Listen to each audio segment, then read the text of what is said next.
Alright, I'm going to talk about the archetype theory, more specifically the hero archetype. Um, this video is in reference to a lot of things going on right now.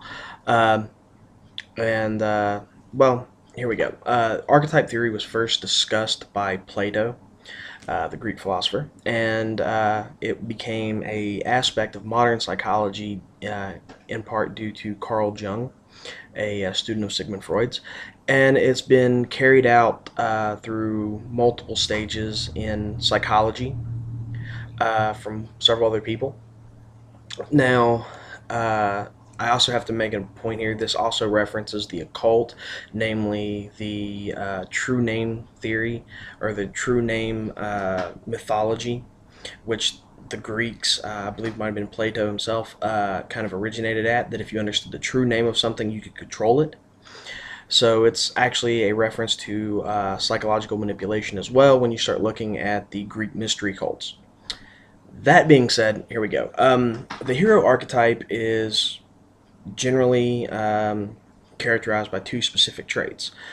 They punish the wicked, they protect the innocent. Usually the hero in stories is after the maiden, which is a representation of purity and innocence, and he's usually guided by the wise old man. And now, a lot of people who see themselves as the hero archetype associate themselves with people they believe to be the wise old man. This can be a drill sergeant, an instructor at a police academy, a teacher you had in high school, your father, your uncles, your mother, whoever. There's that person out there that you see in as being a hero or having guidance and wisdom beyond you that you referenced as pertaining to how you should respond in the world and how you should play out this hero archetype. Now, psychologically speaking, there's a lot more aspects to this, but I'm just going to cover the core here. You have the self, which is the regulating center of the mind. It's the part of your mind which gives you the ability to choose. You have the shadow, which is the hidden aspects of the self. This is the stuff that you don't want to face. Greed, sloth, laziness, wrath, lust, the seven deadly sins that are there, that are part of all of us, that none of us want to accept, that are really there. Then you have the persona, which is the face you show the world. That's where the archetype comes in at, because the persona is the archetype that you're role-playing for the sake of the world around you, for the sake of society around you, and everyone else around you. Now, as I'm expressing this, you have to bear in mind, so when we're talking about the archetype, we're talking about the persona that you play when you interact with society, and that is influenced by the shadow and the self.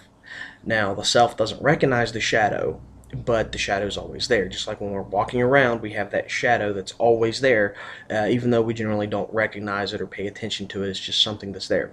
It's a representation of metaphor. Now, what happens is this. Eventually, as you're playing out the persona of the hero, you're punishing the wicked and protecting the innocent. Eventually what happens is the shadow becomes an influence upon the self.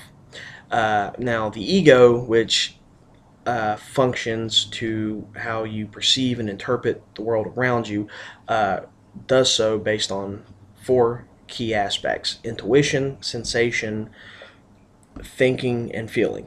Now, intuition is instinct, sensation is your senses, thinking is how your mind rationalizes things, and feeling is your emotions.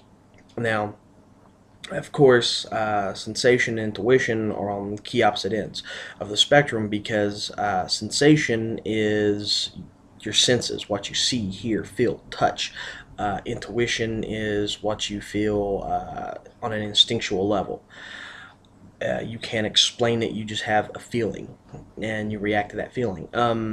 Then thinking and feeling, feeling is your emotions, which is where the anger and lust, love, all this other stuff play. And then thinking is how you rationalize, you calculate. So you have these four opposite ends of the spectrum rolling around here. And basically what occurs is that those are an influence upon how the self regulates and see things and acts out the persona, the archetype of the hero. Now, the shadow is an influence upon the self, and the self doesn't recognize the shadow. So you have that negative side, which also influences the hero archetype. Eventually, at a certain point, the shadow places certain things like punishing the wicked, or certain ideas, such as that punishing the wicked should take precedence over top of protecting the innocent, because if few innocents suffer while you're destroying the evil of the world, all well is collateral damage. And you have to consider what benefits the whole more than what benefits the individual. So if a few individuals die because you're saving several, then it's all for the greater good. This is all rationalizations, which allows the ego, rage, lust, greed, all these other things to take precedence and allow the shift from the hero to kind of the dark hero to eventually the villain. And what happens is you, of course, eventually get to see yourself become the villain. This is why in the military they use the term hero as an insult, because heroes get people killed. And the hero archetype is a dangerous archetype to have, because what happens is that eventually you go from protecting the innocent to punishing the wicked to seeing everyone as, at some extent, wicked. And you keep telling yourself that you're the good guy, you're doing greater good, you're doing this for the greater good. So what if you have to do a few little evils here, or a few evil things there? You're doing it for the greater good. And there's always that aspect of the greater good. The reality is there is no greater good. Saving the whole doesn't benefit you if you can't save a single person. The concept of a greater good is just a way of allowing the shadow to permit you to do your own nasty little things and give you an excuse for doing so. What happens is you start seeing that everyone has flaws, everyone has character flaws, everyone has those little wicked things in them, so everyone becomes the wicked. You're no longer protecting the innocent, but you're punishing the wicked, and everyone is wicked, and somehow you're better, you're different, because you're the hero, you're the champion. And basically it comes down to this. There's no such thing as the hero. This is why I prefer to define myself as the bad guy. Yep, I'm the bad guy, I'm the villain. Why?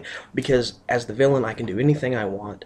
I understand that I have that darkness, that evil, that wickedness there, and I can choose to do the right thing. I can choose to do whatever I want, including the right thing.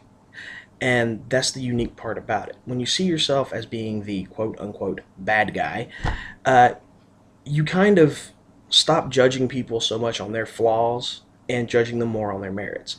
You stop trying to place yourself in that position to judge them, and more in that position to where you can kind of understand them.